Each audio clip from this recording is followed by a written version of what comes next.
or it's Lakers related at least, because Rob Pelinka let another guy pass us by. What's going on? Welcome in, everybody. Thanks for joining us here so far. Already got over 60 people in here. You guys are the best. And then we also got the YouTube channel officially tapped in. Sean, play 2K. I can't handle the Lakers free agency right now. Well, I wish I would be able to. Definitely can't get definitely won't be able to get my PS5. I tried to earlier. I don't know how I'll be able to connect my PS5 to playback. I've seen other creators do that, but I don't know personally how to do it. But welcome in. Be a friend, tell a friend. We're gonna be using playback a lot this season. So really quickly, I'm gonna start off with how I kind of ended off earlier. This season, I'm going to be doing like a weekly kind of game of the week thing, if you will. And then I'm also be doing like a live show as well during the week, just talking more general basketball throughout the NBA, things of that nature. I was going to do it last year, but I just couldn't because of time. But this year, should have a little bit more time on my hands. We're going to do a weekly live show here on Playback and on YouTube. So make sure you guys check out both the YouTube channel here and Playback if you haven't already. And also, do me a big favor, guys. And again, it's going to be a big month of July. We got NCAA 25 I'll be streaming. We have a bunch of great stuff. So welcome in, everybody. Let's get to some of the reactions here. Mohamed Tadi, what's up, bro? How you doing on the YouTube side? We trash, bro. We not making any moves. Is Rob awake? Yeah, so that's where I'm at right now. It's not like I'm mad because Chris Dunn is such of this like great player. But for one, Chris Dunn was a guy that I had talked about a ton for the Lakers, and like you move off a D'Lo, you move off some of these extra guys. I'm assuming we haven't seen like none of the major news breakers have talked about like the exact contract yet. But like I'm going to assume it's a veteran minimum deal because I don't think the Clippers have much else like available they have much else they can use right now currently, right? And then that like what the Lakers could have very easily offered him a veteran minimum contract, in my opinion. Sean, we're ready to get back. Don't worry. We got that 11 seat on lock. Chat, I'm not going to lie. Maybe I'm tripping, right? I don't think you guys can submit super chats yet. But, dude, please do hit that subscribe button. I don't think I have monetization all the way turned on yet on YouTube. But make sure you guys do hit that like button and subscribe like my guy Mama Mentality ads here on YouTube. But back to what I was saying, I'm not going to hold y'all. I'm going to be very upset if Rob and the Lakers run this team back. Like, I am going to be irate if they bring this team back. Like, in a vacuum, right? This is a fine team in a vacuum. D'Lo, Austin, Braun, Vando, AD, Rui, Max Christie. I don't remember if I said Vando or not, but Vando, don't connect. That's a fun team, right? In theory, that's not a bad team. But the problem is, man, you have the Thunder just stacking the deck. And again, maybe I'm glazing and maybe I'm just like overly in love with the Oklahoma City Thunder. So call me glazing. I don't care, right? But that the Lakers are beating that team, especially now that the Thunder got Hartenstein and the Thunder can play two big lineups with both Hartenstein and Chet together. You're not better than the Timberwolves, who I project Ant taking that next step as a player, right? Which is why that Minnesota team is so scary, in my opinion, because I genuinely think Minnesota is going to be. I think Ant can. I have Ant probably neck and neck with Devin Booker right now. Personally, for two guards, I think they're probably like both top. They're for sure both top 15-ish players. Ant, you could probably argue, is a top 10 player. But whether or not, even if you think that Ant is top 10, right? That's even more scary for the league because I think Ant has a step or two that Ant could get that Ant could get to So you're not better than them. Denver got worse. The Clippers got worse by a lot. Like, okay, it's not even the Paul George thing. It's Paul George, and you're replacing that with Derrick Jones Jr. You're replacing that with like a returning PJ Tucker. What was it, Kevin Porter Jr., right? Like, I don't think like that's I don't buy that Clippers team. So I don't know. Thoughts on DeMar DeRozan and his fit? I think the fit concerns are kind of overrated. I'm not saying it's not a legitimate thing to like question, but I do think it's a little bit overrated, just a little bit, because I think DeMar is like can actually get to the rim and create and be a reliable jump shooter for sure from the mid range to where like I think people that compare it to a Westbrook situation. I think people that compare it to a Westbrook situation don't understand how bad Russell Westbrook was as a jump shooter, even from the mid range, was supposed to be his thing before he got here. And then two, how good of a mid range jump shooter and just sub creator in general DeMar DeRozan is. So I get the concerns because he isn't a great 3-point shooter. He's not a good defender, but I do think like they're kind of overrated, at least to a certain extent. Bang, bang, bang. That's wild. Let's see what else we have here. Let's see if we can get a guest or two in here. Let's see what's popping.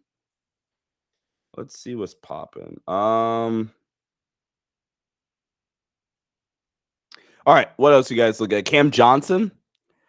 JJ does love Cam Johnson. Bro, speaking of which, right? If we're talking about JJ Redick, go check out that Cam Johnson interview. That interview was legitimately so fascinating to watch. Like Cam Johnson and JJ Redick, two prolific shooters, just talk about the art of shooting.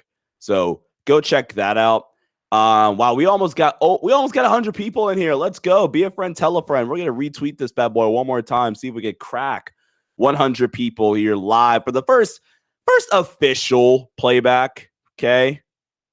First official playback. And then we're nearly at 100 people on YouTube as well. Really, really appreciate it, guys. Gonna be doing, like I said, a bunch of fun stuff. We're gonna be doing some film stuff here in a sec. We might, if you guys are down, we might actually even like take a look at some Dawn Connect film if you guys are down. It won't pop up on YouTube, I don't think. So for my YouTubers, I apologize. But for my playbackers, let's go. I hope if you guys are down, I will totally, pull that up for you guys. All right. And then in a second, we'll try to get some guests here. What's up, PGM? I'm assuming that's Tony. Tony, would love to get you on stage if you would like to. And Rob Pelinka. We all just want to talk Lakers since we haven't made a move. LOL. Yeah, that's fine. That's fine. We can talk Lakers. Obviously, Laker fan. Do whatever, gang. Lori, possible. Can we do like 5 plays I would run if you're the head coach? Sure, we could draw some stuff up. Sean, if they run this back, this Dawn Connect start. If they run it back, start Dawn Connect to give them 20 shots a game. I don't think so. I'm saying I don't think they start. I think Lori, and let me let's put the headphones in. Is this Tony? I'm assuming we got Tony in here. Wait. All right, there we go. Tony? Maybe. Hold on. 1 2 1 2. There we go. Tony Vega is there, ladies and gentlemen. Go check out Purple to Gold Mines. They do great stuff. Tony, thoughts on DeMar DeRozan and the Lakers potentially? That's it. I hate it so much, man. Like, okay. You hate it. I hate it so much. Like, I like the offensive fit where like there's nothing like there are things that you can do on offense to make DeMar work. Like I know people say like he's 3-point shooting. Like the offensive side of the ball, there's nothing wrong with it. In my opinion, like he will be impactful for this team. Like he will be providing some sort of like impact. But the defensive side, man, like that combination of him. Like, what's your starting five if you have DeMar? Like, I just can't figure out one that makes sense. Like, that's my issue. So I think the starting five. Oh, by the way, how's DeMar on defense? I think he's adequate. He's not great. He's horrible. From all I've seen, it's not good. He's below average. Like it's not great. Here's the thing. His it's a challenge. It's a challenge. I used B-ball index and looking at his matchup difficulty. Like, he's below mid. And then on top of that, I'm comparing it like with players like Reeves and whatnot. And DeMar makes Reeves look like a all-time defender. Like, that's the problem. Like, I don't know if that's just the data. I don't know if there's something more to the tank of DeMar that putting him in the right role works, but I don't know this thing. Like, they've been using him like in the power forward kind of 3 at times, and people are here saying like, he's a shooter, he's going to be a starting guard, and I'm like, I don't think he's a guard anymore. But who, DeMar? That's just me. Yeah, DeMar. And by the way, like, I am okay. I am really okay bringing him, like, how can I say this? To join the purple and gold, being a Laker, I am all for it, but not at the price tag of 20 million. Like that. So making a sign and trade, that's just yeah. So I was on live earlier, and again, appreciate you guys. We have over 100 on both platforms, YouTube and Playback. Like I said, guys, if you guys are new, make sure you guys subscribe here on Playback. Got a bunch of great content on the way, and then obviously on YouTube as well. So I talked about the starting five with DeMar earlier, and I kind of came to the conclusion, like, Rob's such a bad GM. The Rob is going to offer him a starting spot as a part of the negotiations. That is 1,000% happening. But I think I forget who it was. Might be Jackson on YouTube. My YouTubers haven't forgotten about you guys. I think it was Jackson from YouTube that was talking about, hey, what if you brought DeMar off the bench and started Max maybe? And I'm like, okay, if we're just playing hypothetical here, a starting five or just a team in general, even if you just like, I don't know, for shits and giggles, let's say we just swapped out Rui, or hell, even if you kept Rui, right? Let's say you swapped out D'Lo and Gabe or whatever, right, from the roster. Just follow me here. And your roster, without starting DeMar, your starting five is like, I don't know, Austin, Max, LeBron, Vando, AD. Your bench is backup point guard, which needs to be filled. DeMar, don't connect. Rui, big. Like, that's not bad. That, like, is that too close to running it back, chat? What do we think? That's not that bad. As long as you like fill in that backup point guard and backup big spot. But you have picks to do that. But I forgot that trading is so damn hard because of the CBA now. I need somebody in the media tomorrow to press the hell out of Rob Pelinka. Because what are we doing at this point? Markelle Fultz is the backup PG option. Guys, what are we thinking about that lineup? That is not good. That's not good? If we have better shooters, then probably, yeah. That's damn. What's the lineup again? The lineup was the starting five was Austin, DeMar, LeBron, Vando, AD. Ooh, oh wait, no. Austin, Max, LeBron, Vando, AD, and then the bench lineup is backup point guard, DeMar, don't connect, Rui, backup big. Wait a minute. So AD, LeBron, Vando, DeMar, Reeves? No. AD, Vando, LeBron, Max. This is an area where we bring DeMar off the bench. Oh, okay. Max, Austin, you're too many non-shooters. Who's the non-shooter? I mean, AD, yeah. And then Vando, yeah. But like Braun, Max, Austin are all in that bitch. Go. So who are you hiding on defense there? Just Braun. In the starting five is Braun. Braun's your worst defender. That's kind of the goal there. Like if Braun's your worst regular season defender, you've accomplished something. I can get behind that as long as the worst defender is not DeMar and LeBron's on the court. Like yeah. Ayo, Sean, I want to go ahead. I was gonna ask you, why did he putting DeMar DeRozan in like articles and stuff, like we could get him or something. Yeah. I don't know. The DeMar thing is weird in general, only because like nobody. I forget. It might have been Tam or somebody that talked about this earlier, but nobody's linked to DeMar, which is weird. You know, like who gets him now? I don't think the Clippers are getting him anymore. No, they're not. Yeah. Unless they do a sign and trade with Chicago. Norman Powell. Yeah. Yeah. I have which a again, question, like him. Oh, sorry. No. You're good, man. Finish your sentence, man. All good.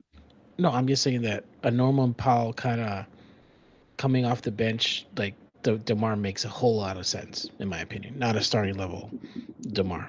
So anyway. Go ahead. Who's making the play? DK. My bad.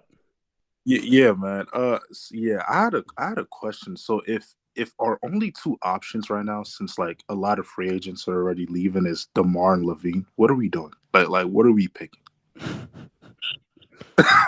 Like, if it's DeMar, did we not have the conversation that Rob is very bad at his job? Yeah. DeMar because of contract. DeMar because of contract, but like if we're taking contract out of the equation, I probably would rather LaVine. Probably. Yeah. Because we're talking fit. LaVine's probably the cleaner fit. Sean's a big Trey guy. I like Trey in general. Yeah, Trey would be dope. I should have called you a liar, so my apologies, Sean. What? Who called me a liar? I'm so confused. Hey, Sean, I want to apologize for the Bronny stuff. Oh. What did I say about Bronny? The Bronny thing is so weird and toxic, by the way.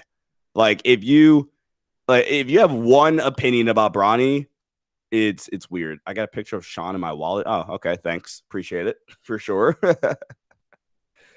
Bronny is back up PG. We cooking. Oh, Braun would love that. Braun signing that contract tomorrow. Oh my gosh. Oh, please. No. That's nasty. It's nasty as hell. That's disgusting, man. Sean stands are wild. Yeah. Hey, man. I will gladly like take stands over people hating me for the smallest word that I say. Should have got Buddy Boeheim. Who's the shot creator we can get that's realistic? Oh, DeMar. That's DeMar is that. Yep, DeMar is that right now. Yeah, but I had another question. Do we feel like in the clutch that DeMar takes that role as the like clutch player of the team, or do you feel like that just goes to Bron? Like Bron is always gonna have the ball in his hands. I feel like that would be like the incentive of getting DeMar, right? Like if you're not bringing DeMar in and say, DeMar, here's the ball in the fourth quarter, in the regular season at least, then what are we doing? Then actually you are actively telling yourself don't get DeMar DeRozan. Because it's not like he can space the floor and shoot. Like that's where like LaVine comes in. You can say, all right, LaVine, if Braun wants it right here, just go stay in the corner and we'll hit you. There is something positive though, like with DeMar that I will say that it's pretty good is that he does play 70 plus games. Like he is. Yeah, that's a good point actually. Yeah, like for regular season, like he'll be healthy. Yeah. Oh. I didn't know that. I didn't remember him being that healthy, so that's good. I mean, he like he's a like I don't hate DeMar. I like him as a player. I like what he does, but he's a yeah. Thank you. But he's just it's just he kind of plays through it. Like he plays through injury. Like he's very tough. He kind of reminds me a bit of Westbrook when it comes to that. Hey. Oh gosh. You could have picked any other comparison. I mean, okay. Well, I'm just saying. Bridges, shit. Oh, shit. Okay, yeah. That's the easier one. My bad. Bro immediately goes to DeMar, not to DeMar, to Russell Westbrook. 2 first, D'Lo, Rui for Trey, DeMar in the mid-level. Let's go. I'm not gonna lie, that might be overpaying for Trey. Not because of Trey as a player, but because of how Atlanta reportedly values Trey. I think that's an overpay. Would you do this scenario that I came up with this scenario a while back, will you send a first, the 2031, to the Spurs? The Spurs send their, Atlanta Hawks 2025 back to Atlanta, and then you basically unload your swaps and whatnot to just try to pry Trey.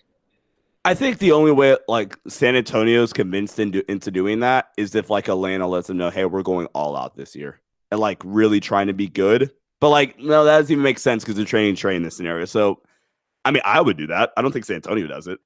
Yeah, I don't think so either. There's no incentive for San Antonio. Sorry, there's no incentives for Atlanta to trade with us. Like, Yeah. absolutely none. Not Oh, yeah, only our and pick, they have our like, pick. Yeah. exactly. Like, there's none. There's just none. New Orleans just has to suck. Would it be Matt? Okay, I already talked about that one. Vucevic in a Lakers jersey. That's nasty. Be a friend, tell a friend. Let's get as many people in here as possible. Already have 100 people plus. We're at nearly 300 people on the YouTube side. Subscribe to the YouTube channel if you haven't already. Do I like Jeremy Grant? Yes. No. I kind of prefer Jeremy Grant if I got Clay, though. I'm not going to lie. Like the fit of Clay and Jeremy together, I kind of preferred more than one of them by themselves, if that makes sense. I would be honest, right? Like, and this is just because I like this player. If we're going for Jeremy Grant, why not just go for DeAndre Hunter? Just go get DeAndre. Like, I mean, I guess the scoring of Jeremy Grant, right? I'm assuming. Sure, but I don't think like it's that far off. I think DeAndre's a better defender. Better. All right, let's compare the two. Two then. Okay. Cranges, Tim, please. I hope you don't get mad at me. I mean, if you do, oh well, I'm sorry. But this is B-Ball Index, so now don't get mad because I'm plugging your shit. This is B-Ball Index. Probably like if you're an NFL fan, think of PFF. Like this is the NBA, like PFF, if you will. Except it's not like a major, like mainstream company or brand or whatever. But they do great stuff. They update this on the daily. So for the Lakers, we're probably looking at like 3-point catch and shoot data. Hold on, wait, where is it at? So catch and shoot 3-point shot making, catch and shoot 3-point shot quality. And then we want let's look at finishing. We'll look at finishing. So rim shot making versus rim shot quality. And then what else do we want to value? I'm assuming like rebounding to a certain extent, right? Yeah. Rebounding. I'm assuming we're more worried about defensive rebounding. Defensive, yes. Do they have okay, so none of those I want right now. Defensive rebounding. So let's go defensive rebounding per 75 possessions. And then we'll go adjusted defensive rebounding success rate.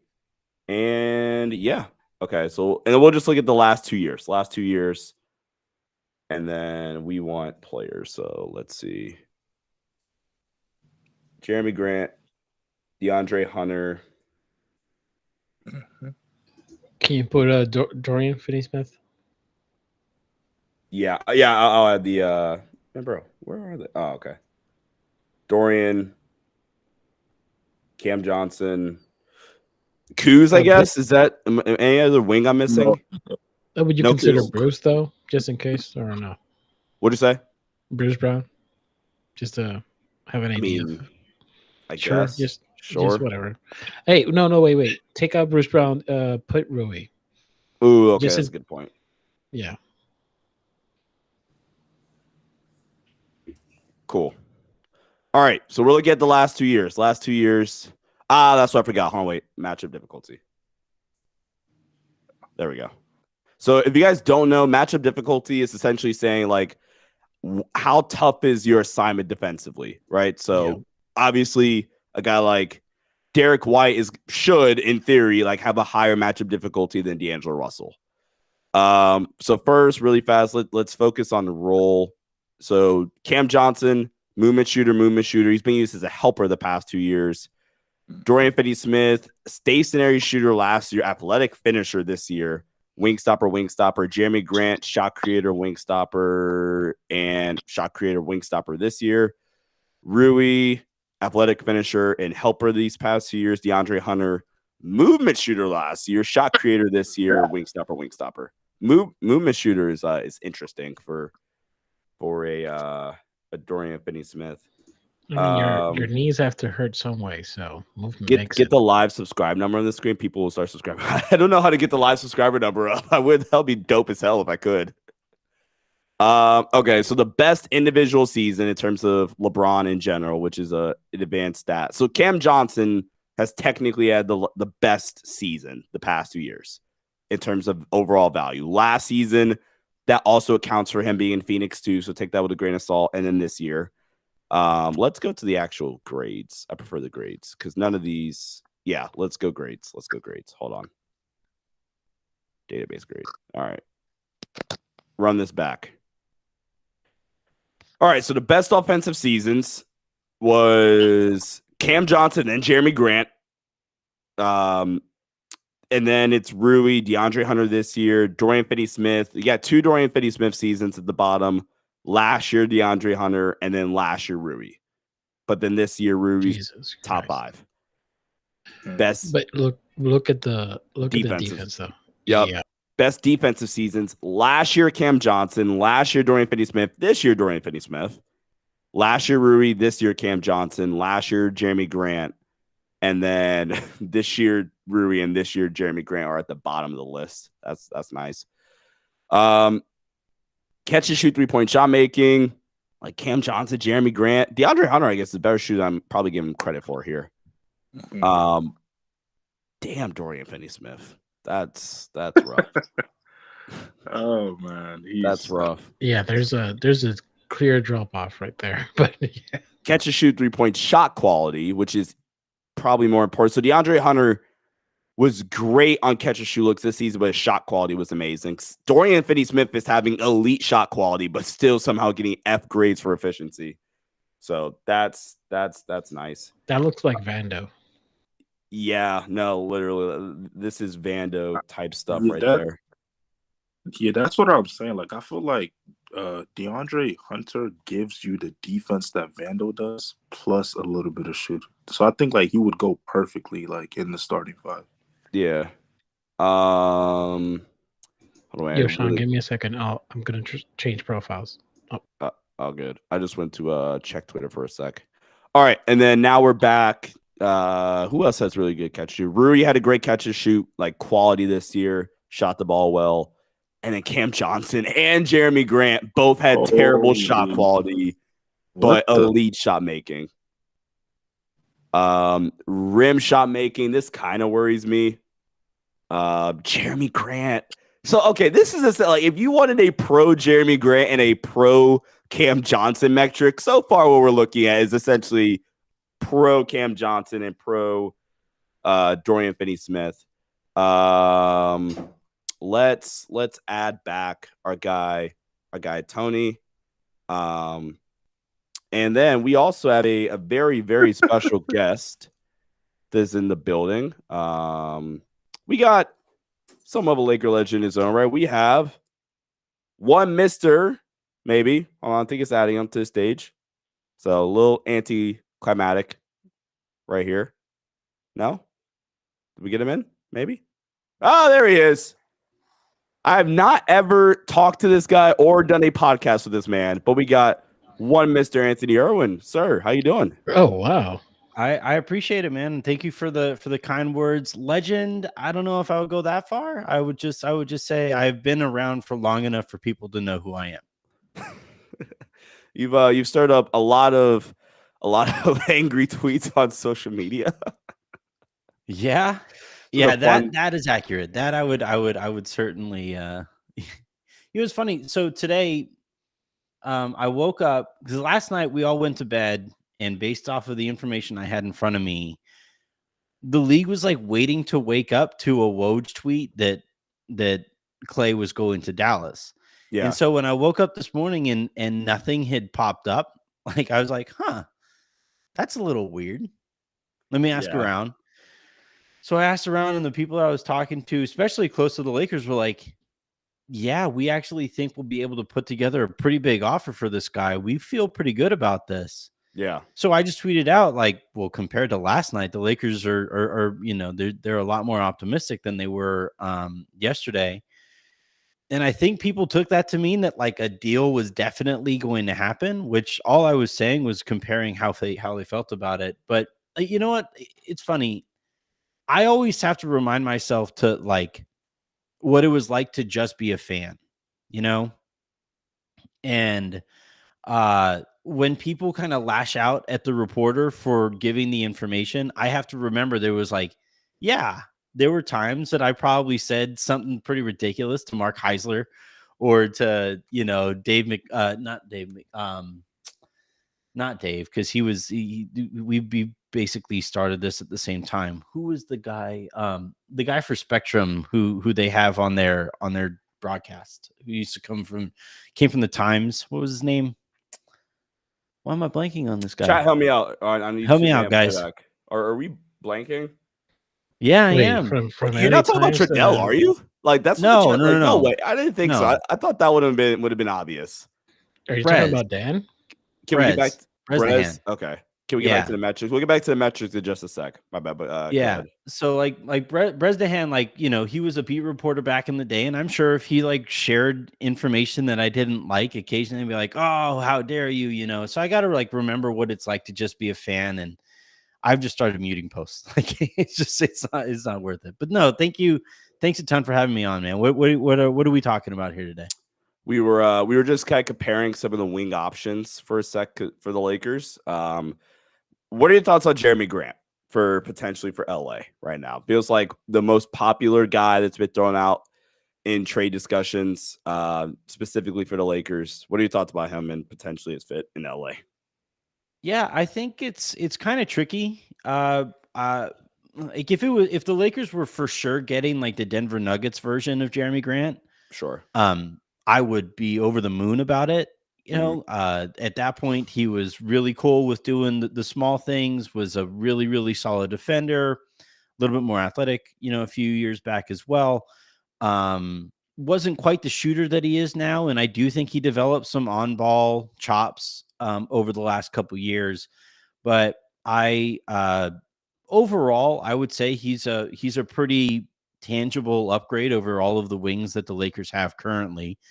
The contract isn't great, but I think it'll be fine in a couple of years when the TV deal money kicks in.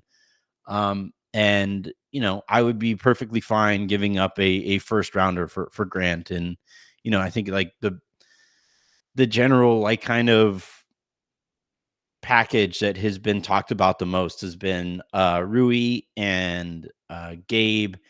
And a first is what I think the Lakers would like to give up. And then from Portland side of things, they would like Rui and Gabe and 2 firsts for Grant. But I would give up 1 first rounder right now, depending on, you know, how desperate the Lakers get eventually. Or how would you feel about both of those first rounders that the Lakers can technically move right now? I heavily would want them to try to keep one of them. I'm a fan of getting Jeremy Grant. That like we were looking at some of the data and stuff from B-Ball Index, and I just posted a poll up on YouTube asking Jeremy Grant or DFS/Cam Johnson really quickly. With the DFS/Cam Johnson point, you're only getting one of them, so like pick whichever one you want, or Cam or Jeremy Grant. Excuse me, you're not getting both. I don't think, but like a lot of the data we look at was like, yeah, like Jeremy Grant offensively, at least if he's willing to like kind of scale back the role a little bit, like that's like a really nice piece. And then can you get more defensive like engagement and some of the smaller stuff back from Jeremy Grant that we did see? And or does he just honestly enjoy just being what he is right now? Which that's not like a diss to anybody, right? Like he's making his money. He's a 20 plus point per game scorer on a bad team, but you know, they're rebuilding. So I guess it really just comes down to like, you know, how much do you really want to like come in and contribute to a team that's trying to make a run? But I would probably, you said, can you remind me the deal again? Was it Rui and like Gabe essentially?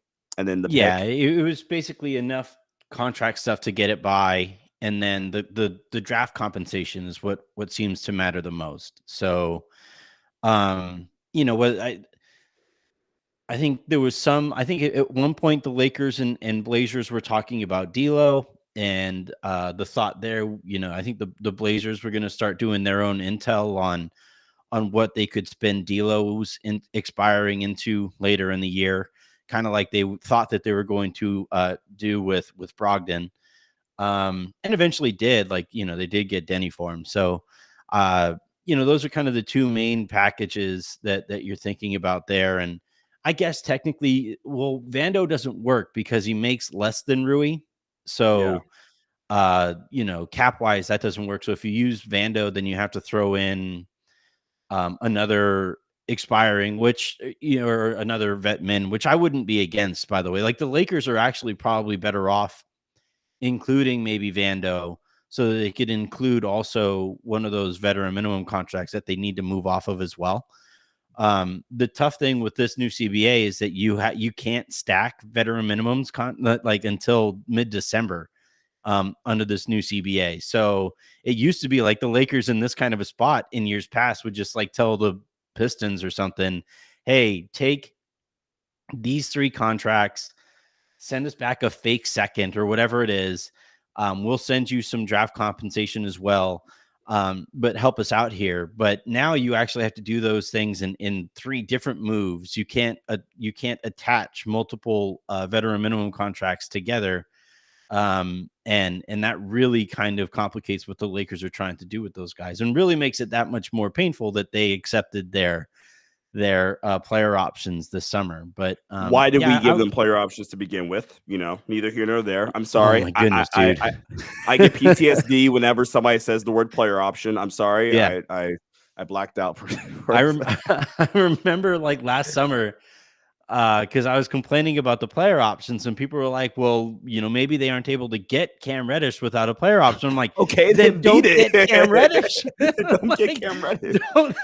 Don't threaten me with a good time. I'm fine with that.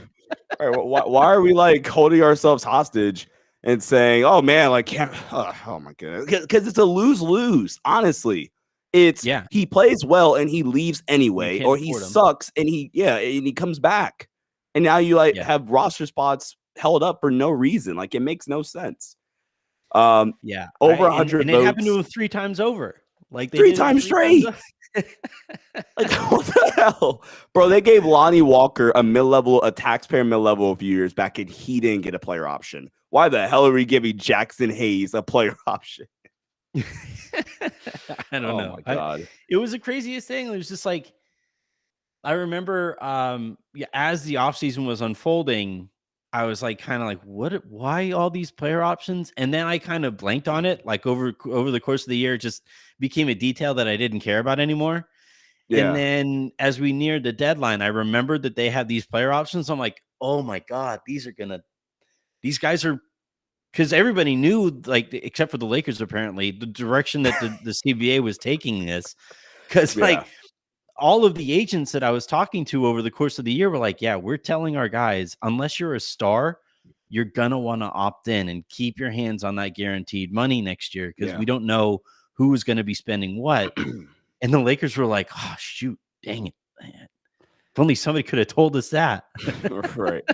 Shout out to the GOAT, my guy Golden Knight, bro. What's up, man? Thanks for hopping in. There he is.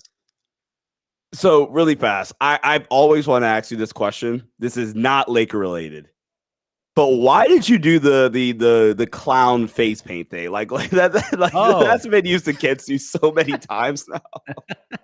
Well, this is the thing too. I mean, it obviously kind of backfired because of the way that some people use it at this point. But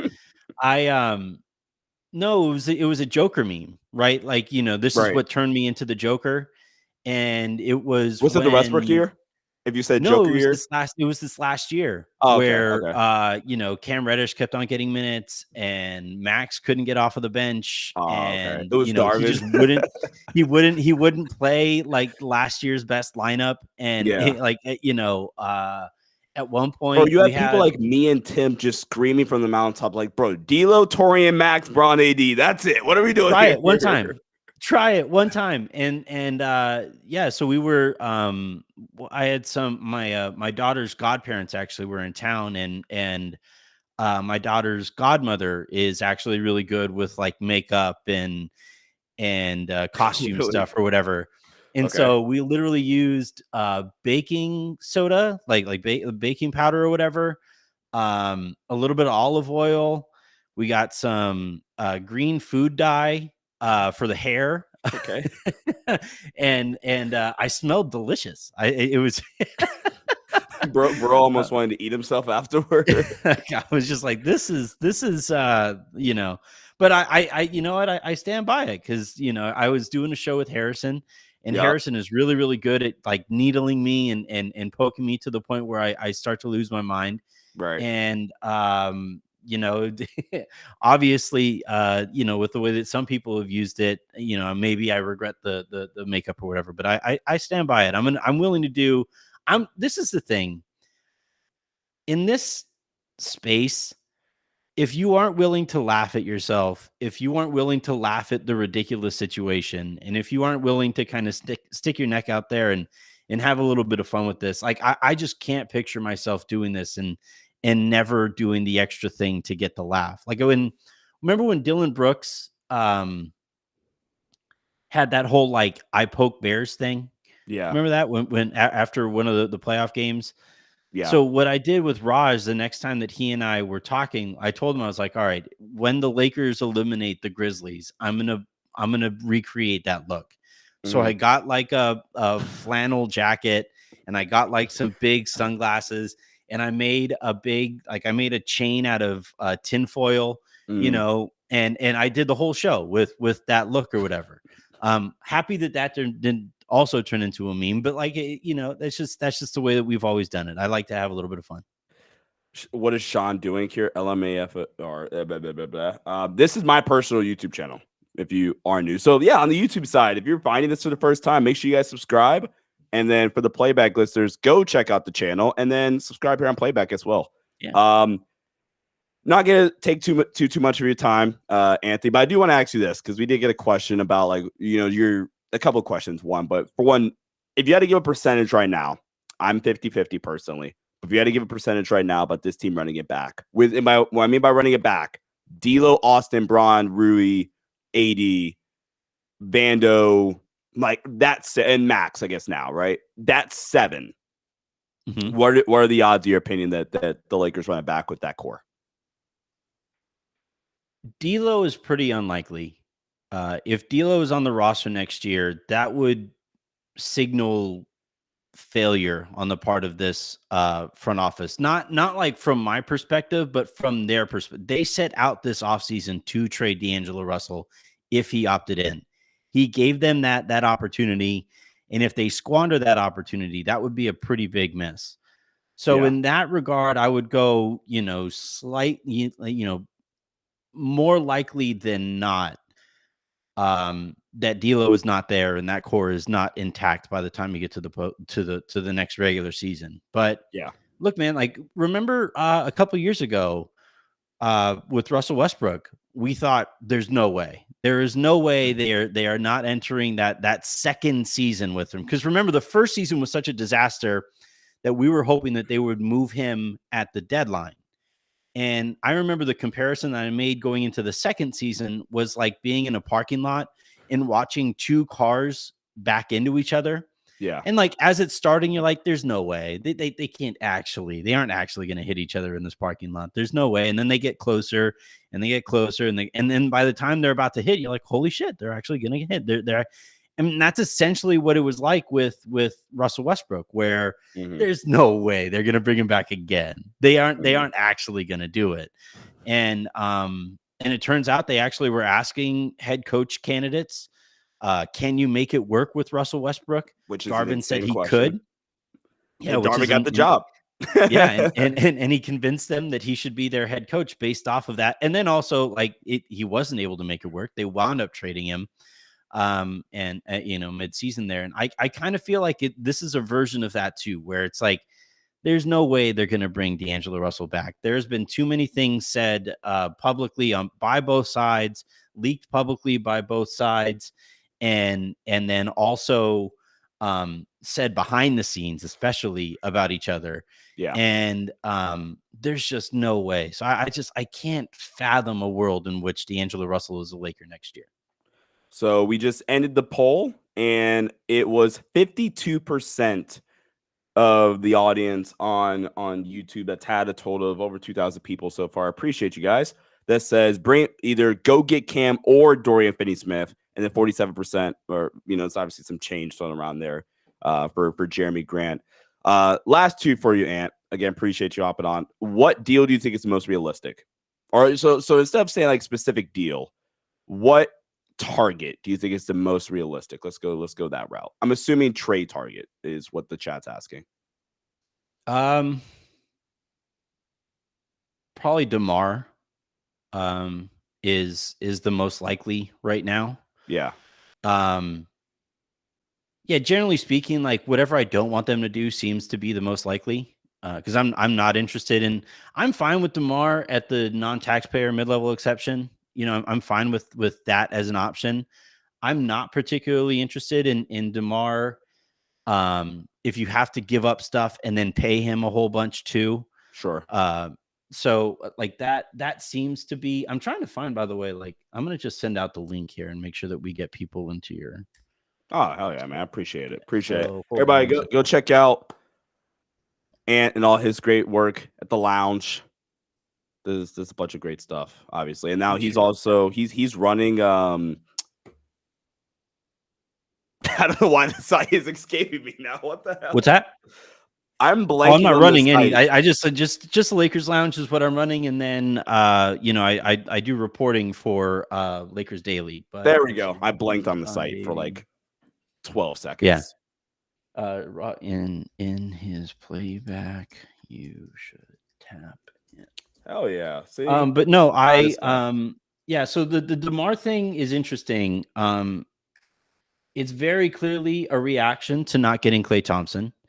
Yeah, I think the Lakers like the idea of, Rob always has to like sell stuff as a story, and he'd be like, here's this Kobe disciple who would be coming back to LA. He grew up his in LA, hometown, grew up a Laker fan. Yeah. So like, if you think of everything from like how Rob would talk about it in the press conference, that it's a good way to kind of project out what they're looking to do. Yeah. So you have that. They also like always disregard fit for the name. And I think that would be exactly what DeMar DeRozan would be, right? Would the Lakers need shooting and defense? He offers neither. And yet he's a name. So like the Lakers, I think, would be all in on that. So I think he's the most likely right now. From there, I would maybe go to like, I think at some point between Portland and the Lakers, I think the Lakers blink basically, and they do add to the pot there for Jeremy Grant, whether it's an extra first rounder or a swap or additional second round draft compensation. I do think those conversations kind of pick back up. They kind of stalled out a little bit. I do think now that the Lakers didn't get Klay Thompson, Rob needs to do something. And I think he and the organization recognize how frustrated the fan base is with him. So I think he needs to do something. I think he knows he needs to do something relatively big. Grant and DeRozan, I think, are the two biggest names out there. I am kind of curious, like what those talks would look like if they evolved further. But those are like DeMar DeRozan is the likeliest, Grant is the next likeliest, and then like Dorian Finney-Smith is probably third. I mean, what I'm saying. I know one thing for certain. Rob is not extending media tomorrow. He is cutting it, and it's hard 25 minutes, whatever the hell the time is. He is getting up out of there tomorrow. Oh, because they're doing the poor rookies. Oh man, yeah, poor Dalton and Bron. Oh no, so like Rob has to answer Bronny questions, and he has to answer what the hell are you doing questions. Well, he's gonna they're gonna no way. The thing that he did with JJ, right at the beginning of the press conference, he was like, "Hey, we're celebrating JJ here. I'm not taking any questions. I'm happy to talk about the other stuff at another day." That other day never appears like likely. It doesn't look like we're going to get that other day that we're going to talk about the process. Today's about Bronny and Dalton X, says my guy going there. Yeah, we're definitely going to get like a question from Rob where he's like, "Hey, look, today is all about celebrating the history of Bronny and LeBron potentially playing together. We're going to respect Bronny's player option and the decision that he has to make. But even though he's already opted out. Yeah. We're just going to answer questions about this guy that we, this extra $20 bill that we found lying on the sidewalk, and Bronny James, who was guided to us anyway. We're just only those two things. Don't even ask about the weather. You're not going to get a question on that. They're going to properly, find a way to misaggregate a weather question and Rob's response to that. Yeah. Any other questions for my guy Ant before we let Ant go? I will say this, really fast. Oh shit! Now I forget. Now I can't think of what I was gonna say. So that's unfortunate. Who do you prefer between those wings? What's your feelings on DeMar? Do you think there's a way that it could work? Is there a way to make the fit work there? So my kind of argument earlier was that I understand the fit concerns, but I think the fit concerns are a tad overrated from the standpoint of like, yes, he's not a good 3-point shooter, but I think he's a good enough self-creator in general to where you can kind of skate by without like him being an elite, or you don't have to be elite, a good 3-point shooter. Even though, like I said, I completely understand. I guess my concerns with DeMar, if he's starting, is more so on the defensive end. Like offensively, I think you could just kind of get away with it because DeMar is still DeMar DeRozan at the end of the day. But defensively, that's where I'm, especially, oh my goodness, like Austin. Austin, DeMar, LeBron. It doesn't matter if Vando's on the team or not. Like that 3 is getting crushed defensively. Like there's always so much Vando and AD can mask defensively. So I think that's another thing I'm worried about too. I'm almost certain they're going to, and I guess they kind of have to, they're going to offer DeMar the starting spot. They're going to give DeMar the starting spot when they assuming they give him a contract. I feel like they have to sweeten the pot or whatever. But like I forget who asked me earlier, and obviously we'll get back to some chat stuff in just a sec. NBA fan says he doesn't want DeMar personally. I understand it. Like for me, I would probably lean Jeremy Grant in a vacuum. Like if we're saying which player would I just rather want, for me it's probably Jeremy Grant, Cam Johnson, DeMar, and then tier gap Dorian Finney-Smith. I'm not the biggest fan of getting Dorian Finney-Smith right now at the moment. Yeah, DFS, like he's kind of like you always hear like the poor man's blah blah blah and the poor, homeless man's blah blah blah. But I feel like Dorian Smith is like a slightly well off man's Vando. like he's like a man who just got paid Vando. Yeah. Or even what NBA fan says right here, 2 years ago I won DFS. That's DFS. Like 2 years ago, I wanted him. Like that is the perfect target 2 years ago. DFS from 2022. Lower middle class Vando. That's nuts. Right. No. Yeah. It's like, like just about to move up a tax bracket Vando. Right.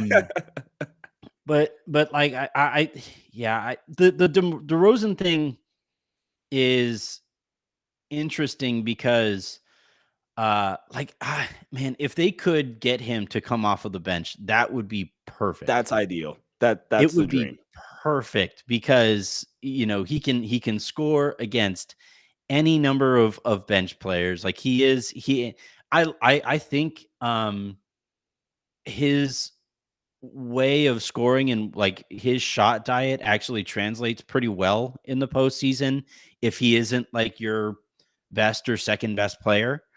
The ability to just kind of operate in the mid-range where teams are trying to take away that kind of an opportunity in the postseason. Like I like that idea with DeRozan, and I'm not fully against him at the non-taxpayer mid-level exception, but I just the idea of giving up stuff, like would you give up Rui? Like if it's just D'Lo, I guess you could just give up D'Lo for and then you could pay DeRozan about $20-ish million a year.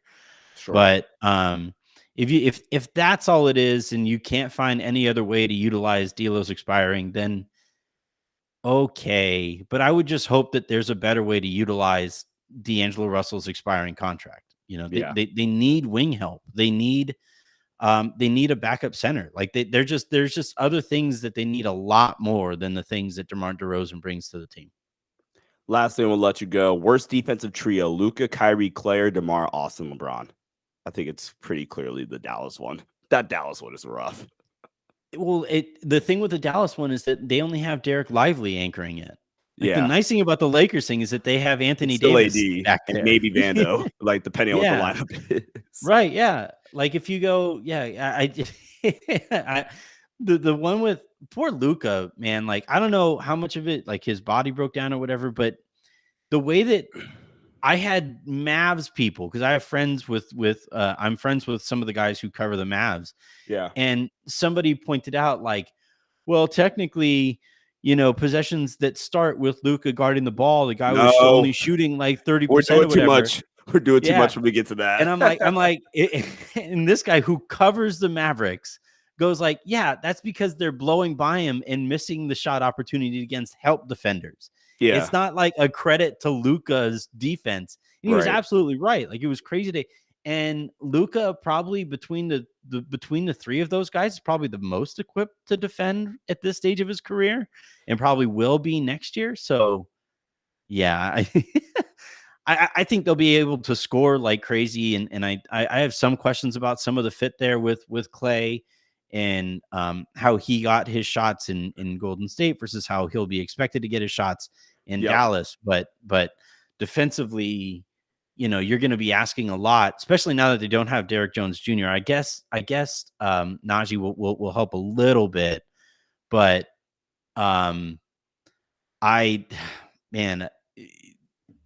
you're just, for Derek Lively going into his second season, trying to make up for that trio is going to be tough. It's going to be really difficult.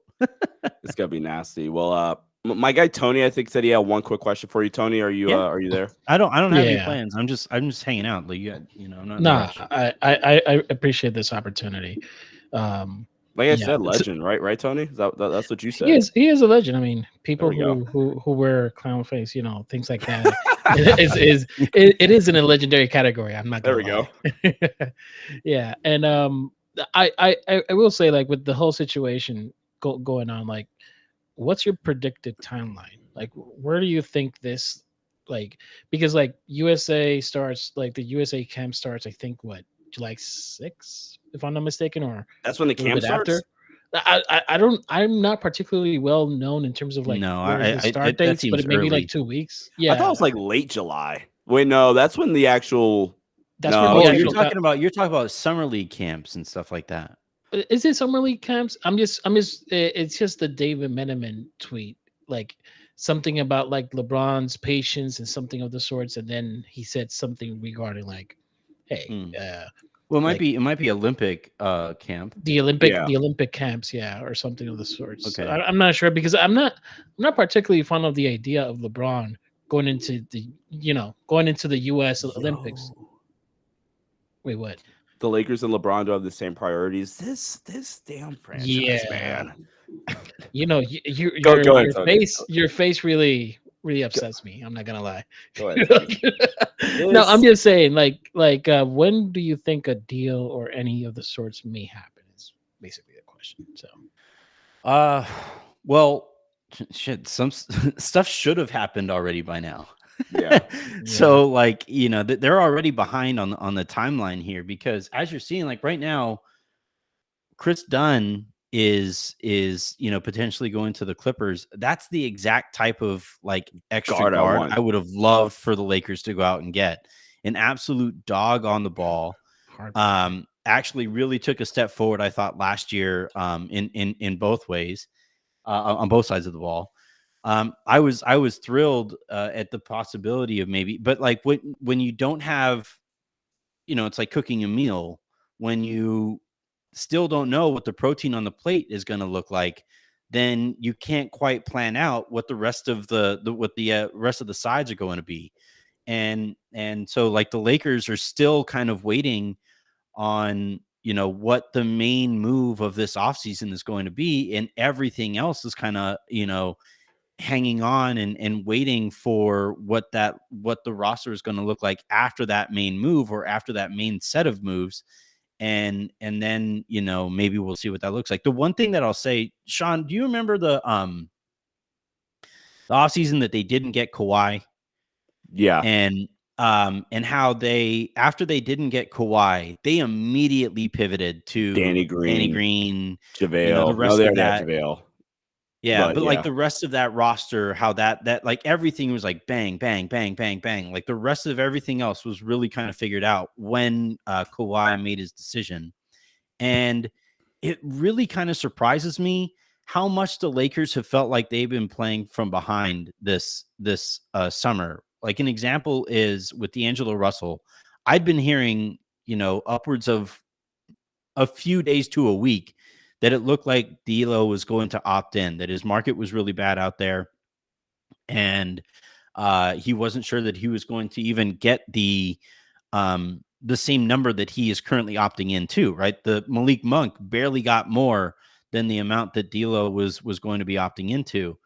And the Lakers, I had heard, if I'm hearing that stuff about D'Lo, the Lakers I had heard were also hearing that stuff. And I'd heard that they were kind of like quietly canvassing the league, but it really kind of surprised me that once D'Lo opted in, they didn't have, multiple directions that they can take this. And once they didn't get Clay, them not being able to immediately rebound and figure out something in short order also really stands out to me as kind of a lack of organization on this front office's part. And it's kind of crazy to watch them actually kind of get worse at this over the years. This is crazy.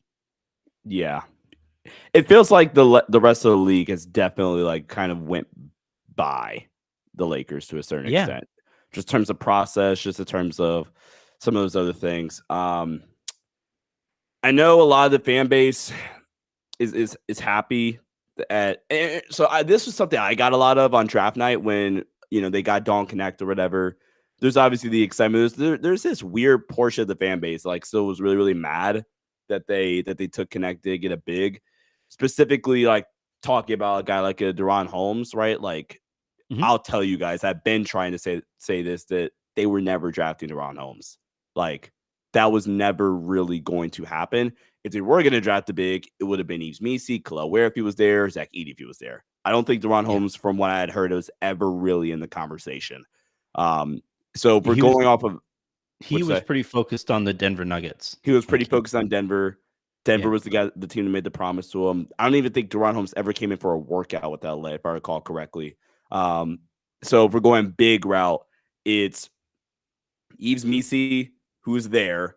You're not taking Deron Holmes, and then Ware just got picked by the Heat 2 picks earlier, and Zach Edey went top 10. So like you're not getting a big. So that's kind of for the whole big discussion. We have a good chunk of people in here, so I could kind of address that now. Like, that was never happening. So you got to find other avenues and you got to steal. So I'm not even mad about that anyway, right? Like Connect was a top 10 player consensusly for the Lakers, and he was the top 10 player for me, borderline. He was 11th, but still. Also said that the Lakers gave Max a 4-year deal. Rob told everybody they want to develop young players. The Lakers aren't trading draft picks like the Mavs did for Clay. They traded 2 seconds. What in the bail is that? They traded 2 seconds. What? Yeah, Rob. Remember at this last deadline, right, where they said they didn't feel like they could do anything even on the margins. They had like 5 or 6 second-round picks that they could move back at the deadline, and they decided to sit it out too. So, like, I thought the most telling thing that Rob said at that press conference for JJ's thing when they introduced JJ was that they. It's really hard under this new CBA to make the perfect deal. And that like, when I heard that, I was like, that's the problem, is that everything that Rob does has to be the perfect deal. He's that guy in your fantasy football leagues who sends you dumbass trade proposals. My best friend is watching this, and he's that guy. So please egg it on. Yes. Keep it Yeah, going. and it's like you get these trade proposals, and it's like no, and I kind of feel like the rest of the league is at that point where everybody else is with that guy in the fantasy football league. We're just like, stop it, no, stop, just stop sending us these dumb requests, and I, the idea of only making perfect moves, or the way that he phrased it back at the deadline was that he didn't see a move that the Lakers could make that would make them a championship favorite or would win them a championship. And like, that's just the fundamental misunderstanding, I think, with this front office, is that everything has to be all or nothing. And they don't recognize that championships are built over years of smart decisions and winning the margins and sometimes sacrificing and sometimes making a B grade trade in order to eventually, be able to compound those Bs into a home run type of offseason, or a home run type of slate of trades that put you in position to win a championship. The way that Rob seems to prioritize these headline stealing trades and these perfect trades, it's hurting the Lakers. It's actively taking away from what the Lakers are capable of doing. Yeah. Yeah, and that's one of the also things I've been talking about with this front office. Like, I feel like there's nobody, like, I don't feel like we have enough advisors that actually are like, yo, look, Rob, we don't need a third star. What we need is developmental pieces that we can implement into this roster with LeBron and AD to build something here. Yeah. Right? I feel like this year is like the first year that we're like, oh my gosh, Max Christie. Oh my gosh, let's actually pay this dude. Let's give him a good role, right? Let's not go sign some 35-year-old, washed up superstar this year. Let's build. This is like the first time. So that's my issue. Yeah, the Lakers literally have the thinnest front office in the NBA. The thinnest. There's a picture of, or I don't know if you guys saw it or whatever, but the clip of Rob calling Bronny to tell him that he just took him, or calling the league to say that they just made the Bronny pick.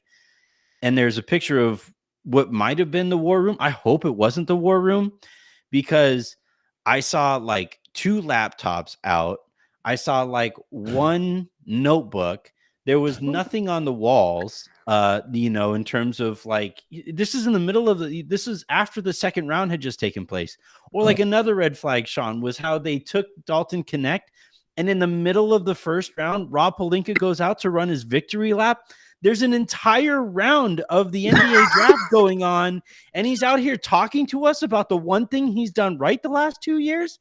Like, this like, that's your priority there. Like, it was crazy to me. It was crazy to see that take place. And, you look at that war room, and yeah, like it's, you talk about the lack of advisors, and you talk about, the front office, and that's the place where I saw somebody was asking in the chat here, Kobe024 asking, any whispers of improvements to the scouting / analytics team, or any rumblings of adding to the front office.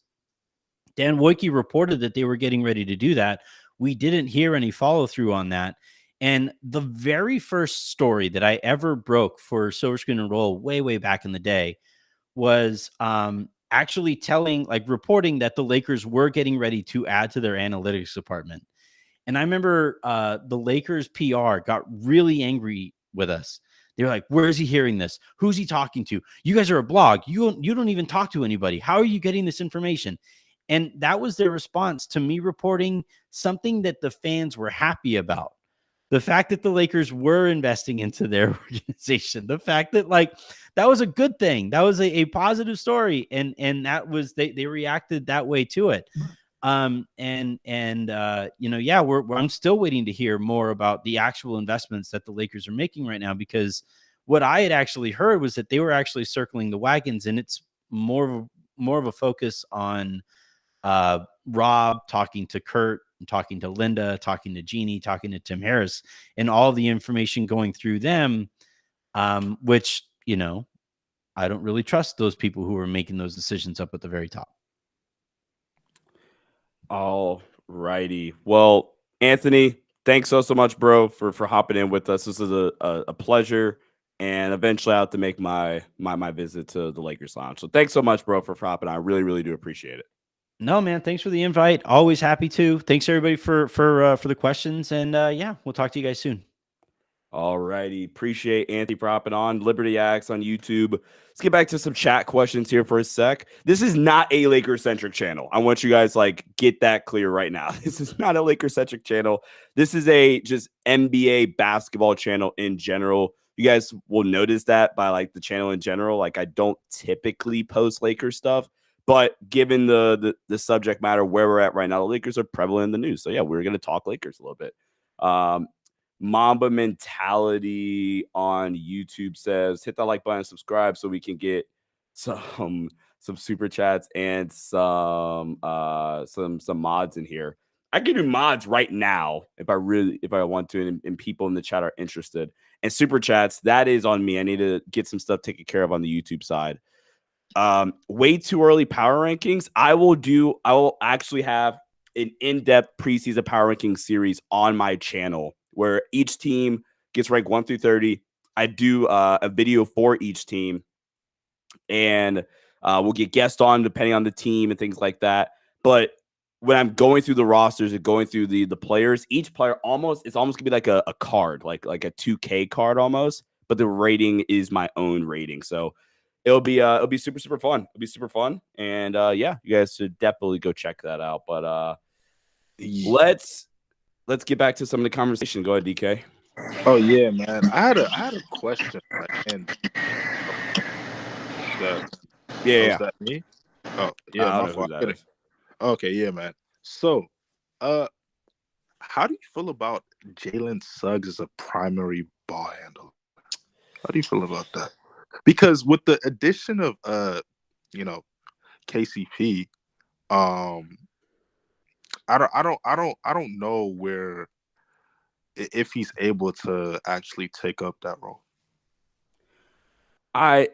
As a primary ball handler, I do have some concerns with Jalen Suggs, but I think in general, I think they're going to run a lot of that offense through it's going to be kind of more equal opportunity. Where I think Suggs is going to get his moments as a primary, initiator. I also think that Paolo and Franz are going to run a lot of that offense, and the ball's going to be in their hands predominantly, right?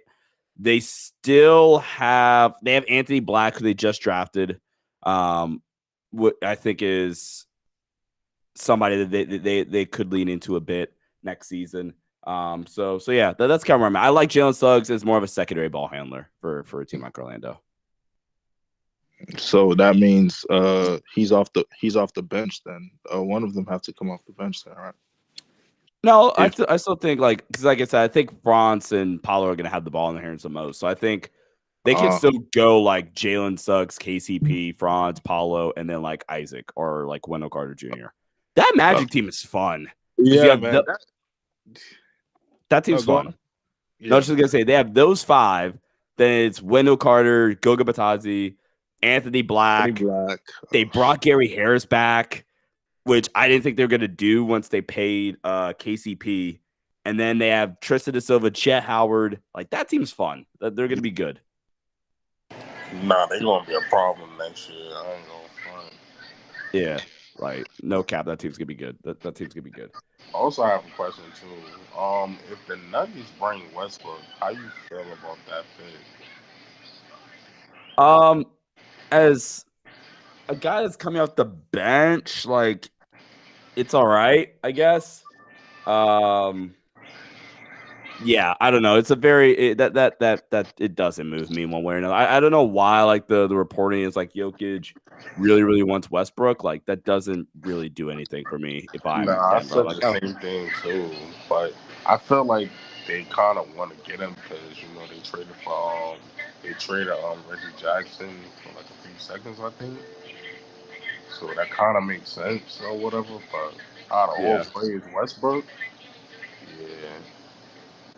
All right. What are you guys thinking? What are you guys thinking on playback at YouTube? Let's get back to some of you guys' questions and comments. Appreciate you guys for tuning in and subscribing. I'm looking right now on my end. We are 14 subs away from hitting 2,000 subscribers on the YouTube side.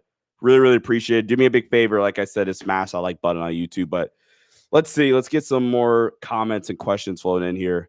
What did you miss? You just came in. We had the guy Anthony Irwin on the show not too long ago. We were just kind of talking around the league in general, honestly. Why hasn't Donovan Mitchell signed his extension yet? And what in the hell is Atlanta doing? Yeah, go ahead, Tony. I'll defer to Tony then. No, yeah, I mean, realistically, they haven't made any real moves, substantive moves, and I think like a player like Mitchell is doing kind of like what LeBron did, which is like hold him accountable and kind of like apply pressure. So until they make something, maybe a trade or something of the sorts, I think they're going to be in a holding pattern. But I wouldn't be surprised in the next 2 or 3 days something does drop. So yeah. I think with Atlanta technically has no incentive to trade with LA, or just one, they have the pick, and then for two, Atlanta has, well, that's a troll. Atlanta has no incentive to tank right now. San Antonio has their pick. So I think that probably inclines that that Atlanta is just going to keep Trey and run it back,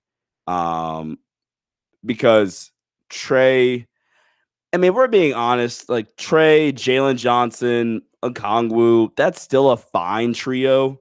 Like if Trey can stay healthy, they get like they stay healthy, and Jalen Johnson dealt with an injury down the stretch. Reese Shea has to come in and be good almost right away, which is unfair to him, but he kind of, that kind of needs to be the case. And then you go to, I mean, what else they got? I mean, let's check out Atlanta's roster.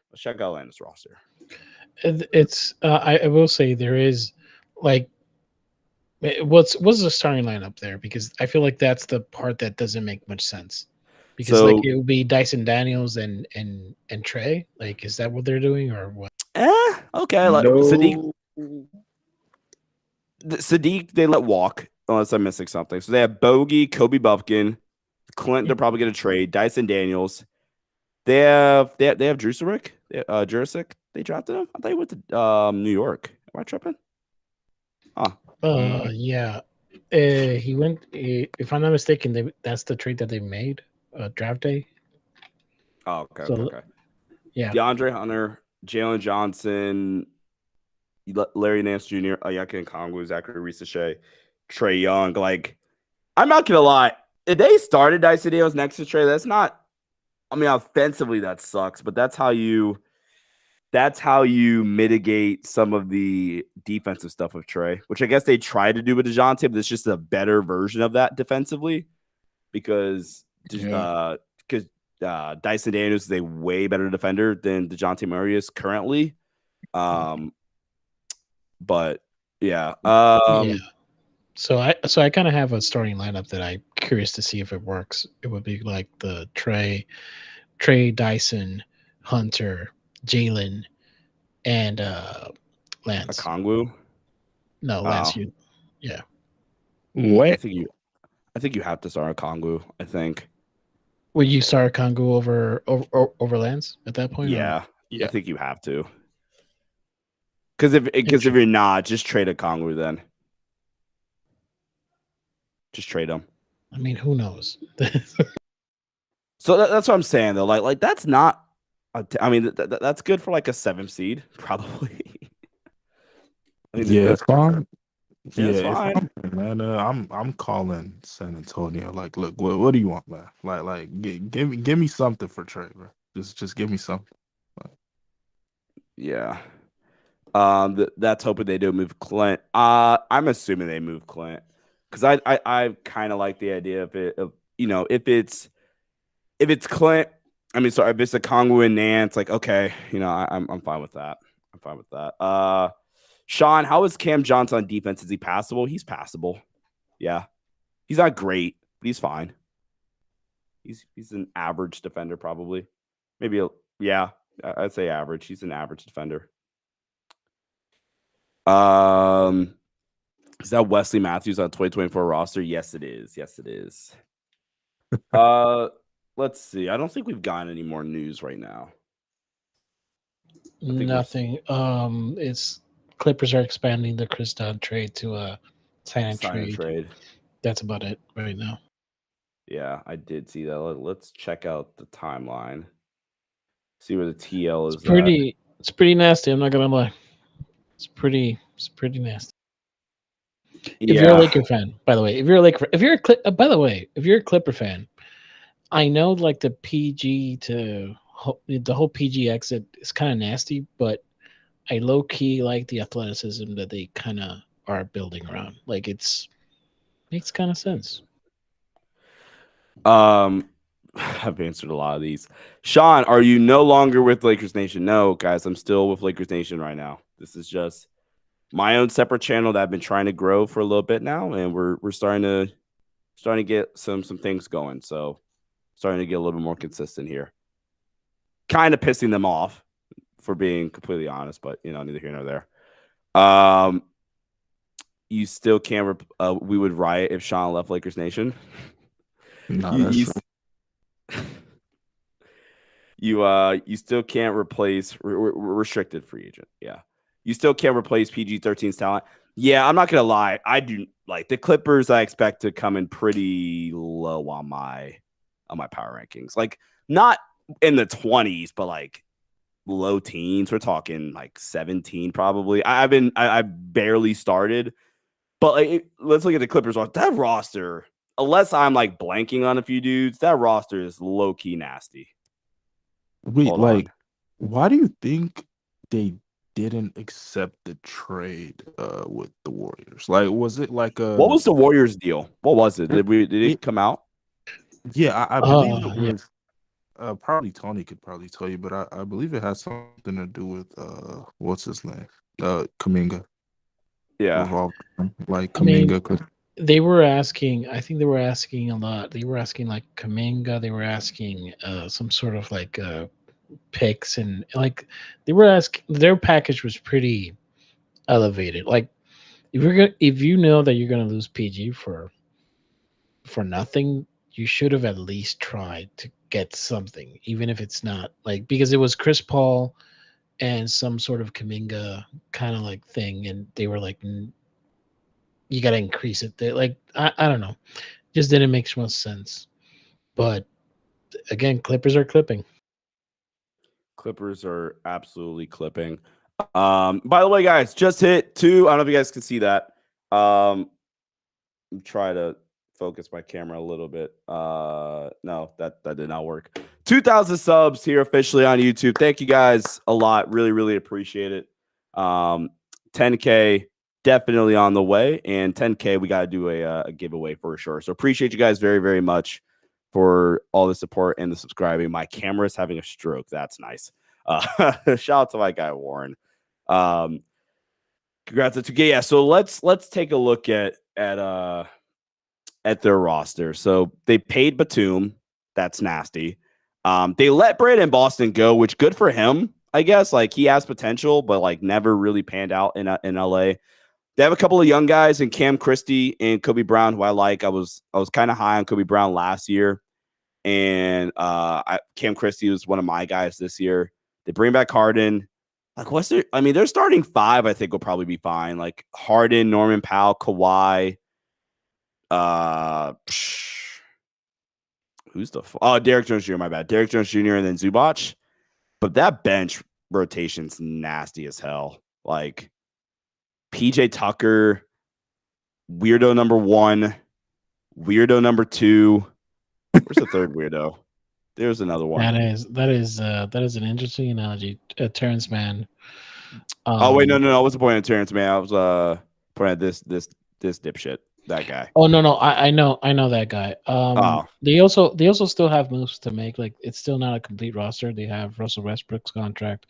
They also have PJ's. So they may try to do something, though. Who knows? This team's nasty. Nicholas Batum off the bench. They're gonna have to play these young guys because this team, man, like Harden, and this is not happening. This is the reason why I'm low on the Clippers. these two dudes aren't playing 70 games plus. And even by the grace of God, those two dudes play 70 games plus. They're going to be injured as hell in the playoffs. Mo Bamba to the Clippers. Is that official? Yep, Mo Bamba to the Clippers. Official, so there's your backup Yo, big. the Woj notifications with the Los Angeles in front is really driving me Yeah, nuts bro. right now. I know the TL is going crazy over that. Every time they see Los Angeles. I will say though, like people kind of don't understand. Like I wouldn't say don't understand, but the difference with LA, like 2020, like we had cap space. Like our pivot was just sign free agents. Now we're trying to partner or try to pry players off. Like try to make trades, which is just nasty. So Yeah. Yeah, and also we just don't have the roster spots, man. Like it's like everybody's like I think like we have like most guys from like last team that opted in, and we just don't have the space. So Rob Pelinka, man, you gotta do something, bro. Like clear up space somehow. Blurry, are you and Trevor beefing like Drake and Kendrick? LOL. No. Why are we doing this? Why does everybody think? I was just on the stream with Trevor earlier. What are we doing here? We'll say they do like drama. Oh yeah, you're right. Drama does sell. WWE match: Shawn versus Trevor. Hell in a cell. Laker fans worrying about the Clippers instead of the Lakers. LOL. Well, again, this is a basketball channel, not a Lakers channel, so I'm worrying about every team here. So, good job, pal. What do you think about Westbrook to Denver? Yeah, I think so. I think I forget who asked that. It doesn't move me. I'm not gonna lie. Like, okay, backup production, okay, but like Denver's problem more or less is gonna be okay, can Christian Brown and Julian Strawther, can they go like right now? More specifically, Julian Strawther. But yeah, like that's kind of so what about the other guy? They have What another other guy? dude. Peyton Watson. Oh yeah, I think Peyton Watson is already like a dude for them though. I think he's already like a set rotation guy. Gotcha. Yeah. Would you call okay. Before I say this, I absolutely don't think that he is this, but would you call Westbrook at this stage of his career a point of attack defender?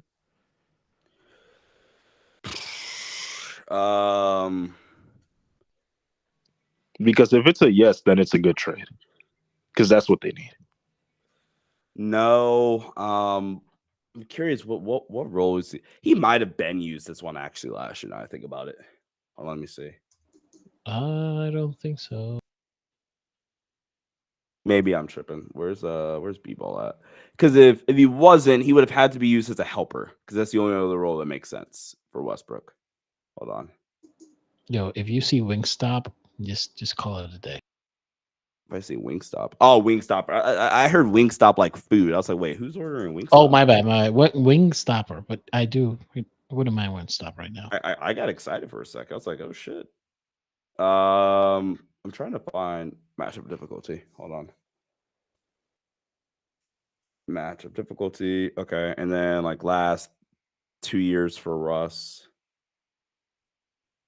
Maybe if there we go. My filters will work. I'm not looking at the YouTube chat right now, guys. I'm trying to see this. So Russ, yeah, he's been used as a helper these past 2 years. I was about to say, like, yeah, point of attack. This doesn't sound right. Westbrook is an upgrade over Reggie Jackson. Ain't gonna lie. Probably. He's probably an upgrade over Reggie. I could probably get behind that. Yeah. Like, it's not by a lot. Mo Bamba 1 year deal. So yeah, that's probably a Batman. Do I think that Trey's value is as bad as they say? And if so, why? I live in Atlanta. His defense actually got a tad bit better. Yeah, he did get better.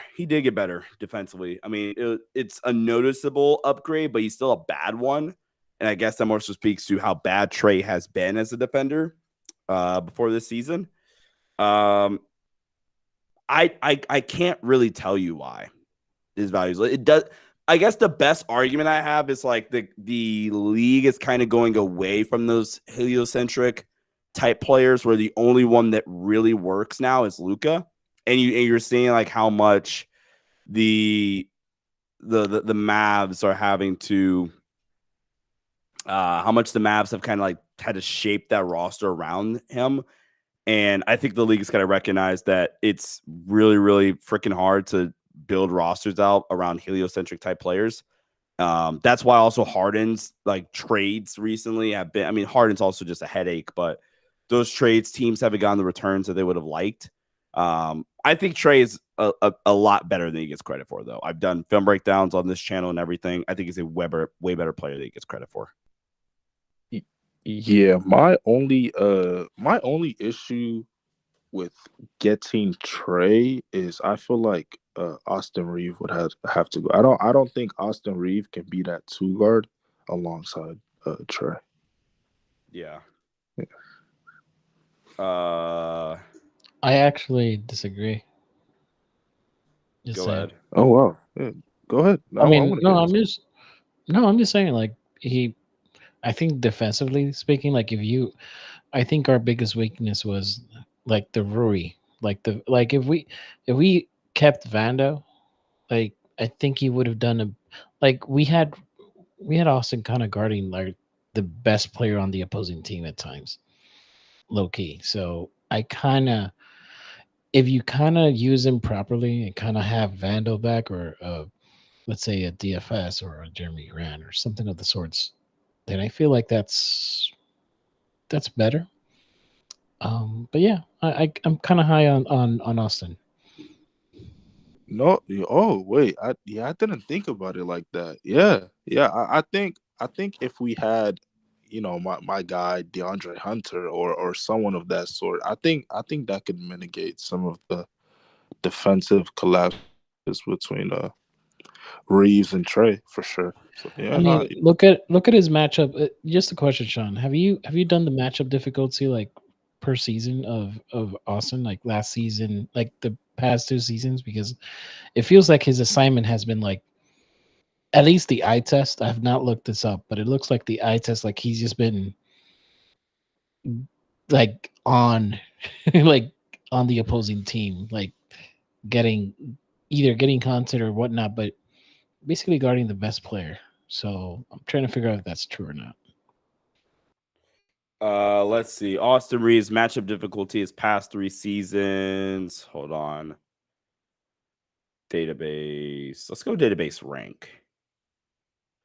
Okay, that's not helpful at all. Hold on. Season rank. Rookie year 66 in the matchup difficulty. Last year 76. So it's gone down, but like he still has a fairly high like matchup difficulty. Hold on.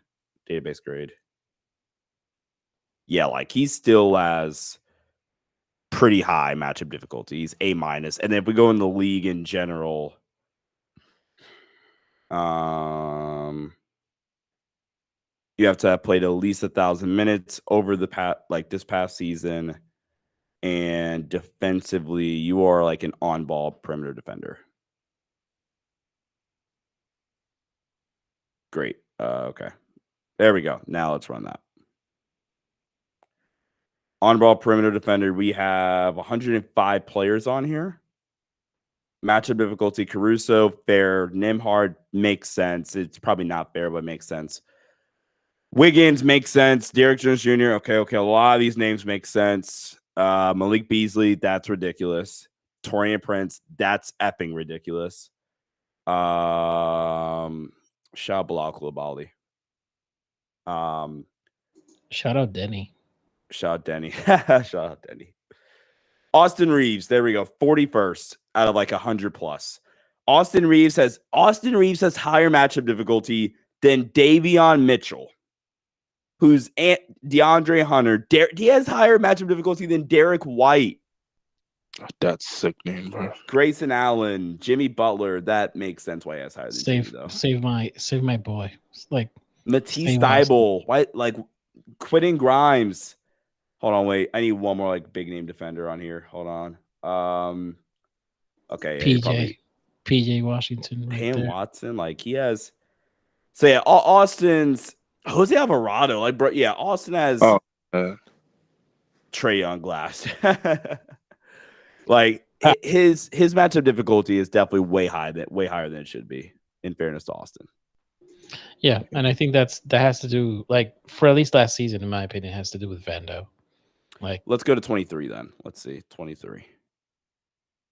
Maybe it's a damn thing. Well, there we go. I guess must have played 1,000 minutes. Austin would have been point of attack this season too. We are in 23. Yep, this is 23. Vando is top 10, which he should be. That's accurate. Like that makes sense. Why is Malik Beasley always so damn high? Like he's 15. He's not good. Torian, why is Torian so high? This is Torian, Minnesota, by the way. rest in peace, movement shooter. Oh man. Austin Reeves, 37th. Even with Vando.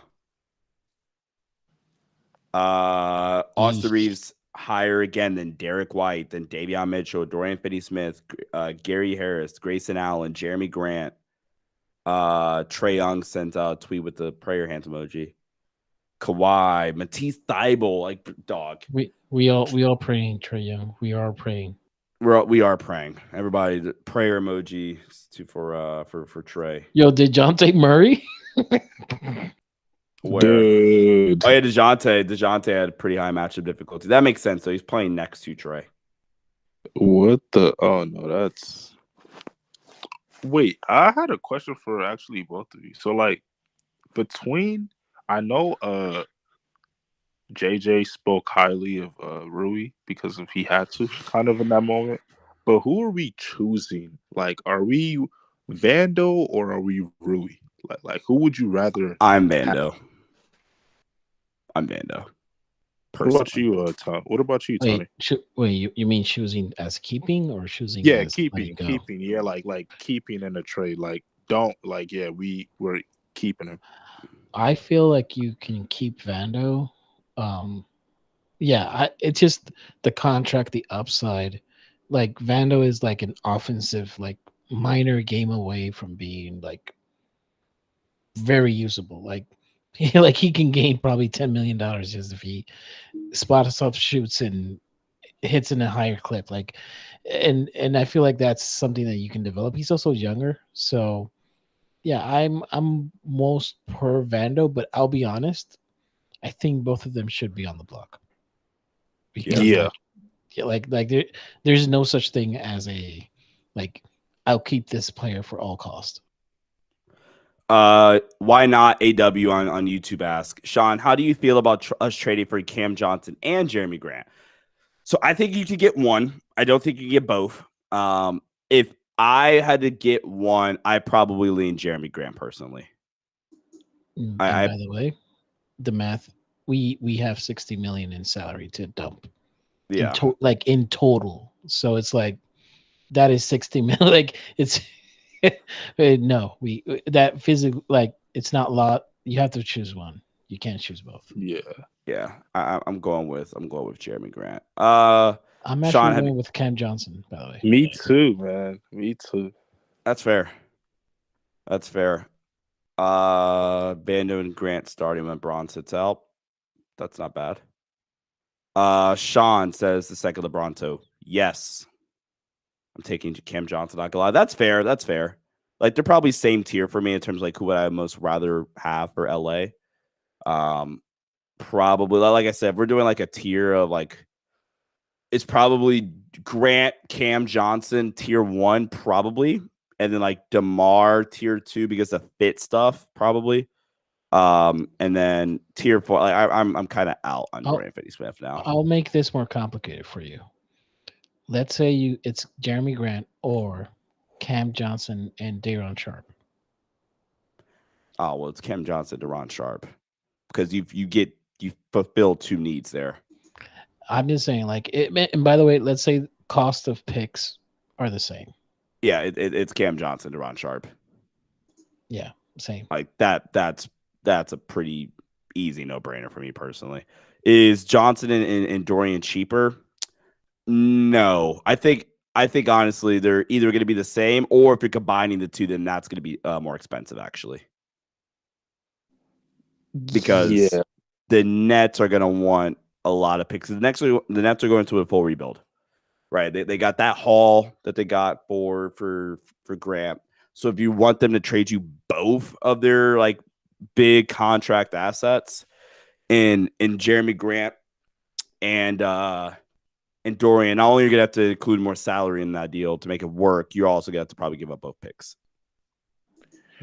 Yeah. How do both of you feel about? I know this is not a very enticing name, but Grant Williams, are you a fan of his, or do you like him, or Is that weirdo number 3? Crap. Wait. Sorry. You blacked out my camera when you said Grant Williams. The camera could have withstand it. The camera could have withstand me talking about Grant Williams. I'm at a no. I'm good. man. I'm good. Charlotte could deal with that whole bag of mid. I will say though, there is like, what's the center that they have that's pretty good that they are? It's Nick not Richards. Hell yeah. No, the other one. Aw. Williams. Oh, Mark Williams. I'm not trading him. No. They aren't, but that's the point. Like, if let's say you can do a Gabe salary dump, get what's his name? Yeah, get Richards. Like, is that something that does Gabe fit a need for Charlotte at this stage? No, because even if you said Gabe would go over there and be their backup one, I think they would just rather give that to Nick Smith Jr., who I do like. I really like Nick Smith Jr. Nick Smith Jr. was actually one of the guys for all the people that don't remember, actual film, right? I've stated I did not want JHS, by the way. The guy, if we were going to go guard that I was a fan of, was Nick Smith Jr. So I think if I'm Charlotte, I just probably let him rock out next year. I think rest in peace trade proposal. Yeah. Off topic, I've been watching a lot of offensive film of Don Connect. He's going to add so much athleticism to the team. I like Don Connect, man. Like I said, he is a way better athlete than he gets any credit for. Like I buy the 3-level scoring. He's a really good player. Hey, Sean, do you think the Magic will take anyone else to free agency or trades? If we look at the Magic roster really fast, let's just go to Spot Track. They still have $7 million to use, so yeah, they still have opportunity. So hold on one sec.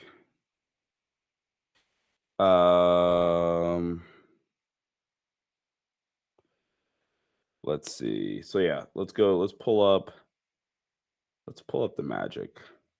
Look at where they're at right now. So they have 12. I thought they were kind of close to being full on roster spots, but they are only at 12. KCP, Isaac, Cole. I knew they still had Cole. Paulo, Wendell, Suggs, Goga, Anthony Black, Franz Faulkner, Gary Harris, Chet Howard. Good grief. And then Tristan da Silva, that's 13. They just haven't signed him yet. Yeah, that's a really good team. And then I'm assuming they're going to let Mo Wagner walk now. I'm assuming. I don't think, and I wouldn't bring back Markelle Fultz if I'm them. So they have 13 roster spots currently. If I'm Orlando, what need do you feel like you need to fill here with this roster? Like, I probably look at adding. I think I kind of maybe get like a real veteran in here. So maybe that's where you entertain bringing back a Joe Ingles if he's willing to play it on a vet min. Because outside of that, I'm looking at this roster and saying, yeah, let's effing go. Let's go into the season. They need another scorer. Yeah, that's fine. That's fair. But I would low key just argue like, hey, Cole Anthony, go be the 6th man. I mean, we have you for 2 more years anyway. It's not a bad contract actually. 2 more years of Cole Anthony at 24, and then the team option. Yeah. That's not. You could get worse than that.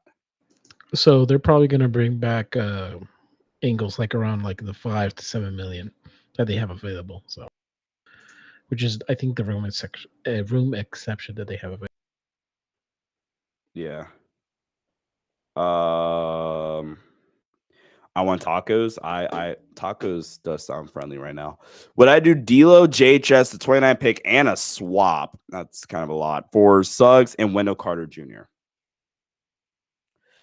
I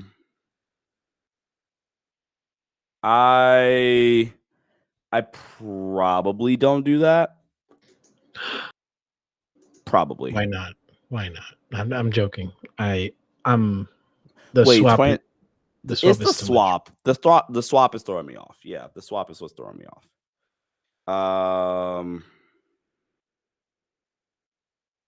Yeah.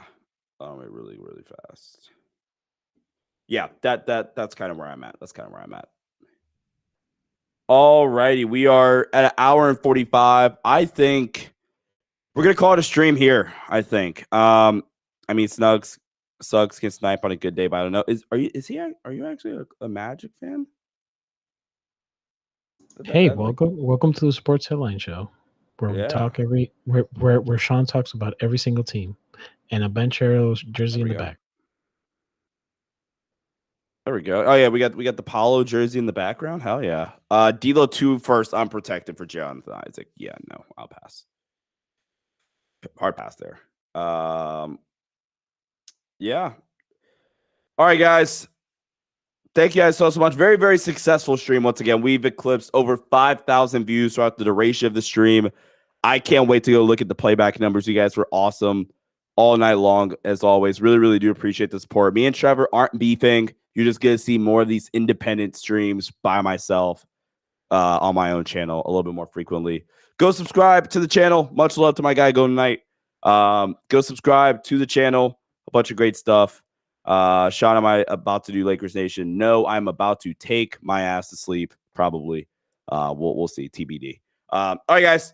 Thanks a lot. Till next time, everybody. See ya. Stay safe and holla at y'all. Peace out.